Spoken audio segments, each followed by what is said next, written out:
Salve Latin 1 students, welcome back. Yesterday we covered the vocab for chapter 16. It is a very important vocab chapter, so I hope you already got started looking over the Quizlet, studying, getting your nominatives and genitives down. These words will be really important as we learn chapter 16. So that means today I want to take you through the notes of chapter 16, tell you what we're dealing with this chapter, what we're learning, and try to explain everything. I'll try to go into detail, and I have my notes here that you can take into your own binder. Make sure to follow up with me if there's anything in the notes you don't quite get, because this is what our next quiz will be on. And today we're dealing with something called the third declension I stem. Now, that should sound weird at first because we never learned it before, but basically I told you when we first started third declension that it was kind of the biggest declension, and it had a few extra wrinkles to it the other declensions don't have that made it a little bit tougher. So that's what we're dealing with here. And this chapter will finish up our knowledge of third declension nouns. So Chapter 14 was the third declension masculine and feminine nouns. Last chapter was the neuter third declension nouns. This declension is the I stem. So the I stem is kind of a separate little set of third declension nouns that decline a little bit differently. That's like a sub declension almost, and I'll explain that today. Just a little note here. We haven't had any I stems in the other declensions. The third declension is the only declension with an I stem, so that's why that's a term we haven't used before. Okay. Now this slide should be reviewed, but just to make sure, I'll get myself out of the way here. Just to make sure you know the word the declension a noun belongs to by that genitive ending. That's why you have to remember that with the vocabulary and start this chapter, get those down, the genitives every time you learn them, right? So puella puellae, that is indicative of the first declension words, first declension endings. Puer pueri, that long I, is indicative of the second declension. Bellum belli, same thing. And you should know both of those by now. These words we should also know. Frater fratris, that is indicative of third declension, and this is a masculine word. Also the neuter words we learned in last chapter, they still have is in their genitive singular. And we're still going to see that this chapter, because these third declension istem words, they are third declension, but they're just istem, so they decline a little bit differently. Okay. Now, as always, use these notes to your advantage. I'm just going to scoot myself out because I keep getting in the way.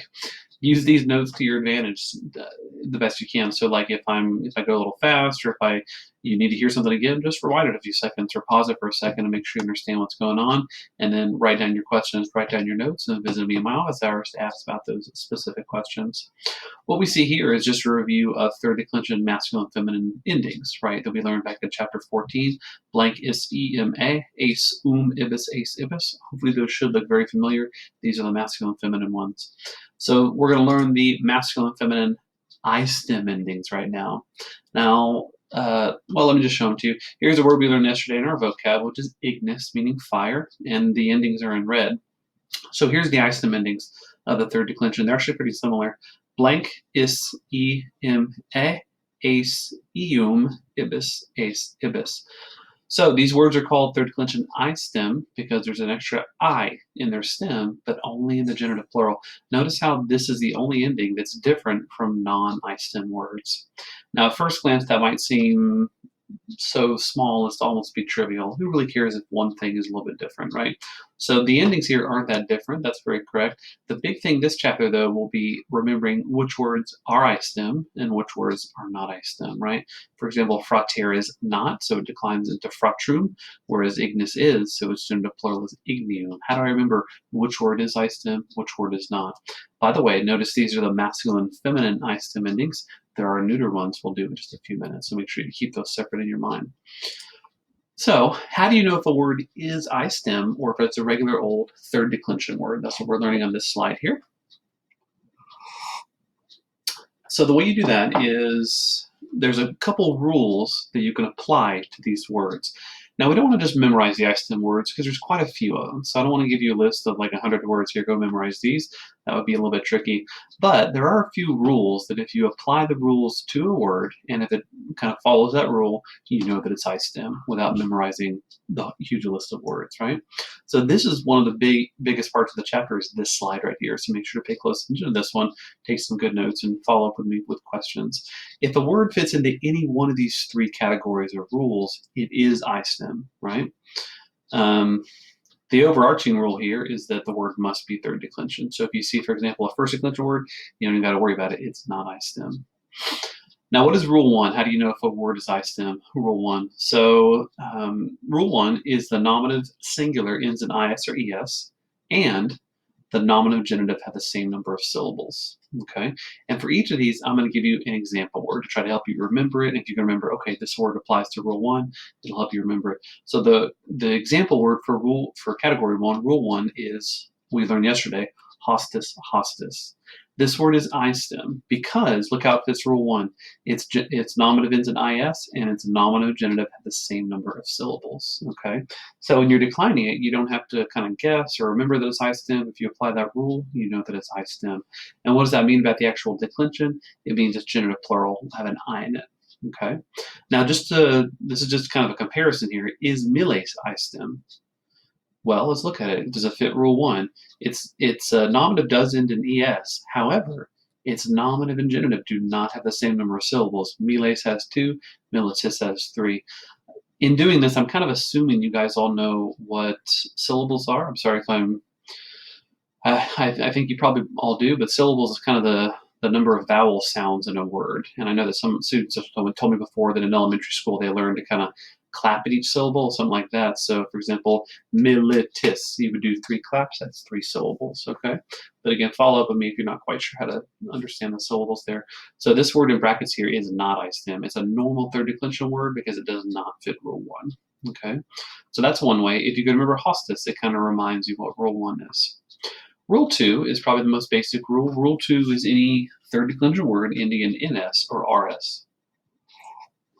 And just like the last rule, I'm going to give you some example words here. So the 2 example words are mors mortis, which we learned yesterday, feminine, that means death. Notice how this word is third declension and it ends in rs, so it is third declension I-stem. Boom, it's just a one-part rule, it's very easy. The other example word here is mons montis, third declension, ends in ns, so it is I-stem. So the genitive plural of mors, for example, would be mortium, because it has that I there. And the genitive plural of mons would be montium, because again has its I-stem. And the final rule, the third rule, is rule 3, category 3, a monosyllabic nominative singular. Now, just to be sure, monosyllabic means one syllable. So if the nominative singular is one syllable, and its base ends in 2 consonants, okay? And I'll give you an example word here. The example word is from our vocab yesterday, which is nox noctis, feminine meaning night. Nox is one syllable, and noctis, remember the base, not the ending, but the base is found by cutting off the is. So the base here is CT, which is 2 consonants.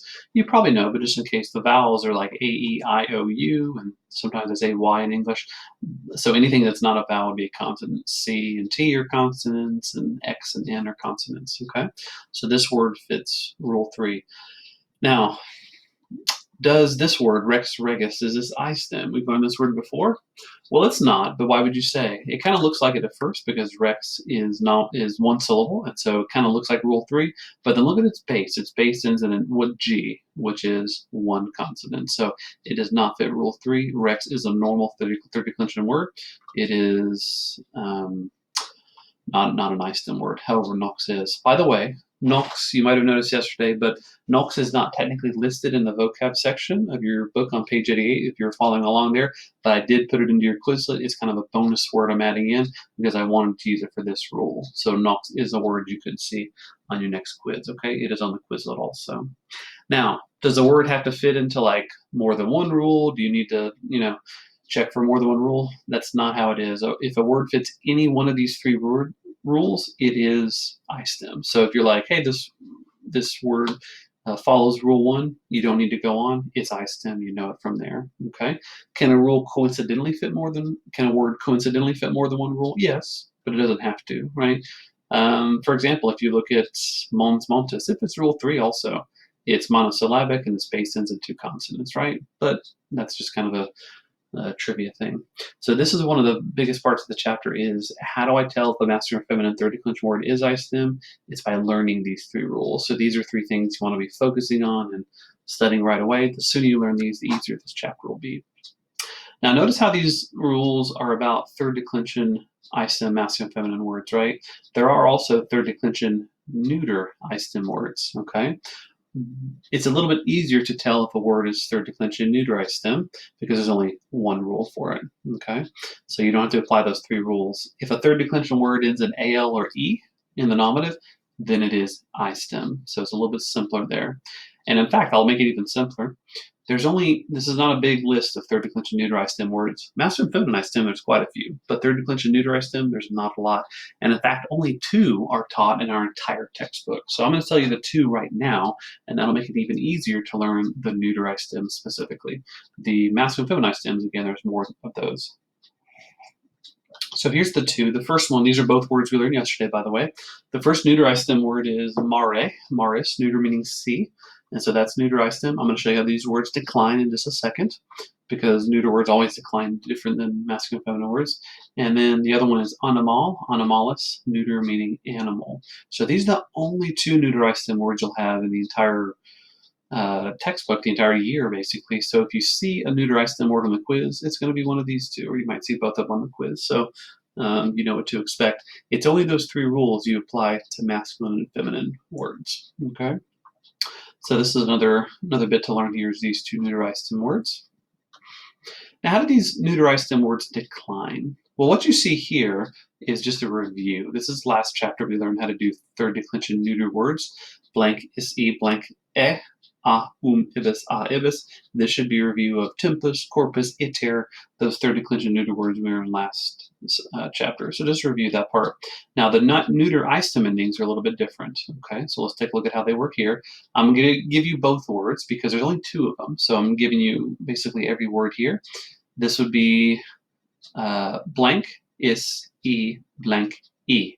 I put a star because this one's different than the non-I stem words. The ablative has an I here, okay? So E, Marty. By the way, these I's should be long I's. For some reason, my maker isn't showing up, but Mari and Mari, these are I's. Usually, this ending here is a short E, but only neuter I stem words, the ablative is a long I. Okay, that's why I put a little star by it. The plural, we have Maria, Marium, Maribus, Maria, Maribus. Again, there's an I in several places, including the nominative plural, the accusative plural, and the genitive plural. That's another reason these are called I stem words, because there's more I's in the stem. So these neuter I stem words, they decline differently than normal third declension neuter words. And again, the stars are the places where they're different a little bit. Okay. I also showed you how to decline animal, because it's the only other neuter I stem word we learned in this book. So of course we're going to practice declining these words a bit and a lot before we get to the next quiz on this. But right away you want to make sure you can decline these third declension neuter I stems and you know which words are third declension neuter I stem. Okay. All right. So there's a lot there. This doesn't take that long to teach, but there's a lot there. Let me go on. Here we go. Let's try to get to the next page.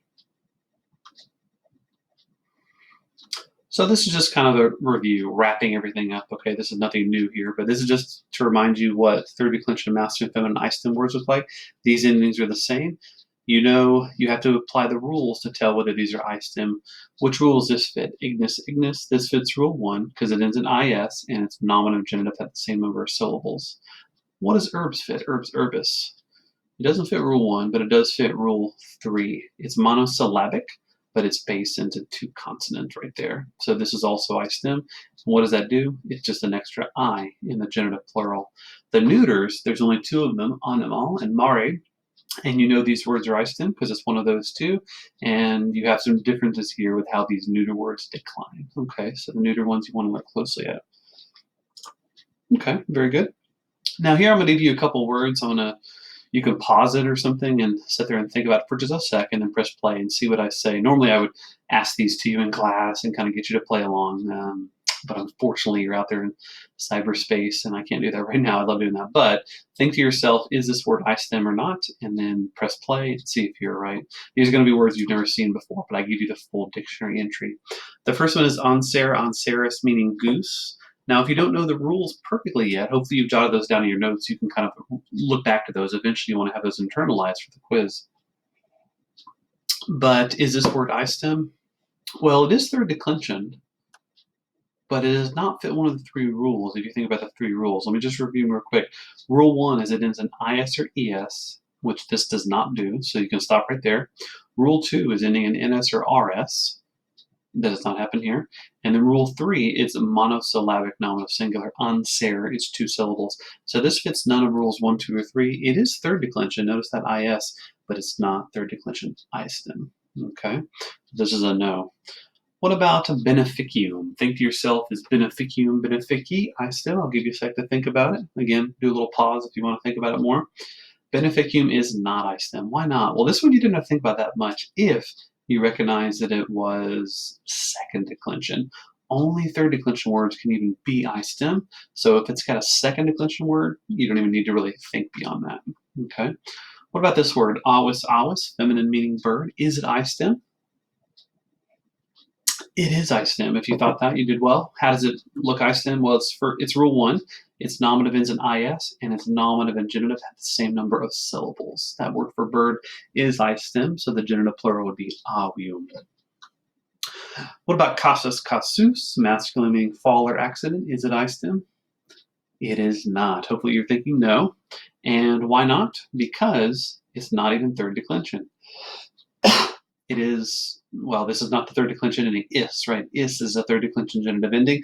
This is actually a declension we haven't quite learned yet, which is fourth declension. But you know, even if you don't know that, you don't need to know that yet, but you know it's not third declension. So that is not istem. Fides fidei, faith or loyalty. Is this istem? A little bit trickier. You're thinking, oh, it is istem. It fits rule 1, fides. And then you get to the genitive and you realize it's not even third declension. So no, this is not istem. Only third declension has an istem. This declension, we haven't seen this yet, so it probably doesn't look that familiar. This is fifth declension, which we'll do sometime later. So that is a no. What about frons frontis, which is the Latin word for forehead? What do you think? Well, frons frontis is istem. How do you know? If it's rule 2, it's third declension and it ends with ns and it's nominative. So this right away you know is istem. What about furfurus, masculine meaning thief? Well, it is third declension, so you're thinking maybe it's rule 3 perhaps. Its nominative is monosyllabic fur. This word means thief, by the way. The genitive though, if you cut off is, the base would be r. So it does not end in 2 consonants in the base. So this is a no. At first glance, you're thinking maybe, but it's a no. Is hortus istem? Hortus horti, masculine meaning garden. You're probably not getting fooled by these anymore. This is second declension, so this is a no for the istem. It cannot even, you have to think about the rules because it's not even third declension. Yanua yanuai. You're probably screaming at your screen that it's not istem. At least I hope you are. If so, you're right. This is first declension, so it cannot be istem. And the final one here is ars artis, feminine meaning art or skill. Istem, yay or nay? Well, for this one, if you said yes, you are correct. Now, why is that? Well, it fits rule 3. It's third declension. Its nominative is 1 syllable, ars, and it's a base. It's in 2 consonants, rt. So this is istem. It fits rule 3. Okay, so just a little kind of practice here. You don't need to know these words for our quiz. I won't put these on the vocab or anything. I just want to give you some examples of words you hadn't seen before to see if you could tell whether they're istem. Okay.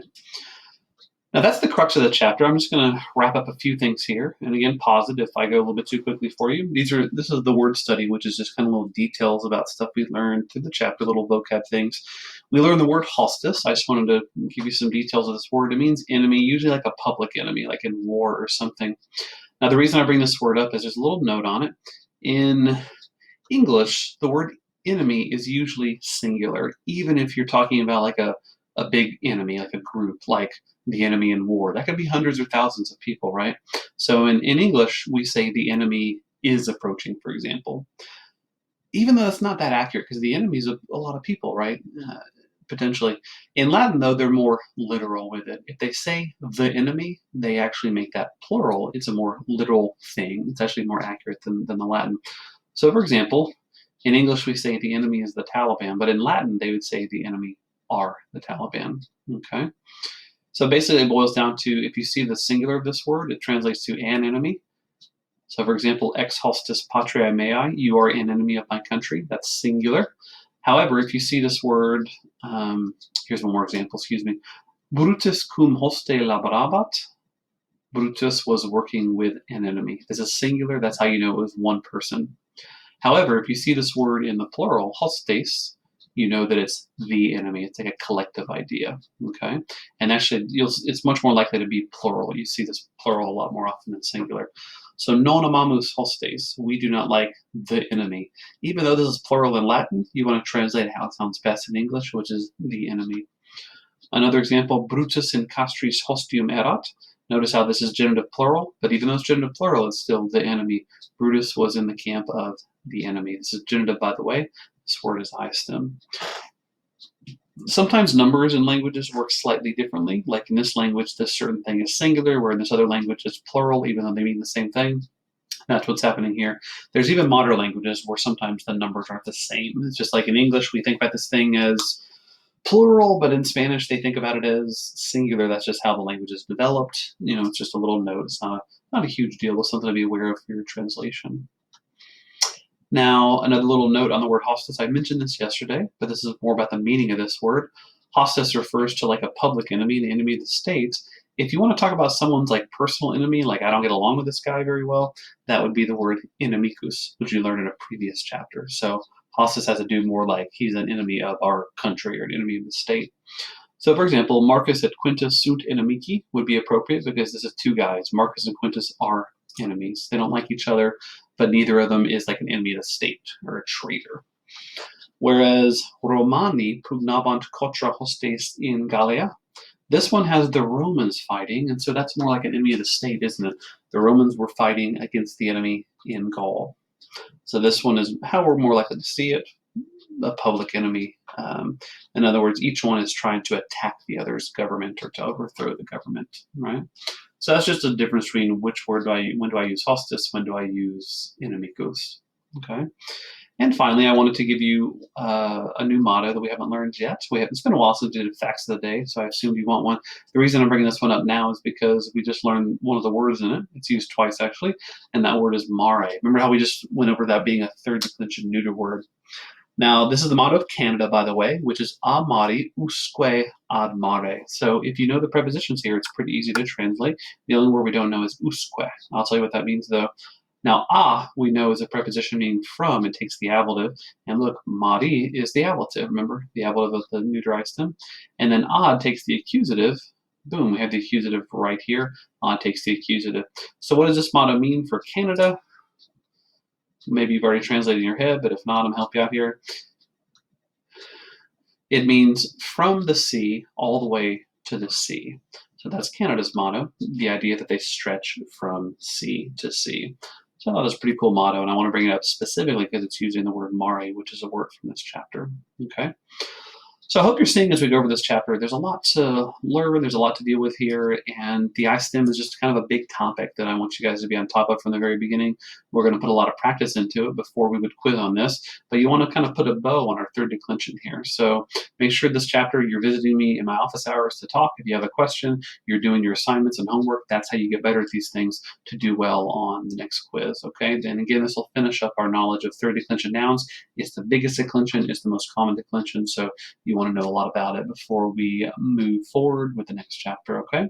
So I hope I've explained everything well today, but make notes of what you did understand. Come see me, ask those questions in my office hours. I'd love to see you guys whenever you can pop in, and I'll be happy to talk with you about that chapter. And the rest of this week, I'll give you some little some assignments, some practice, and we'll work through the homework and try to work out any kinks we have in this chapter, okay? Keep in touch, guys. I hope you guys are doing very, very well, and I shall see you tomorrow. Walete.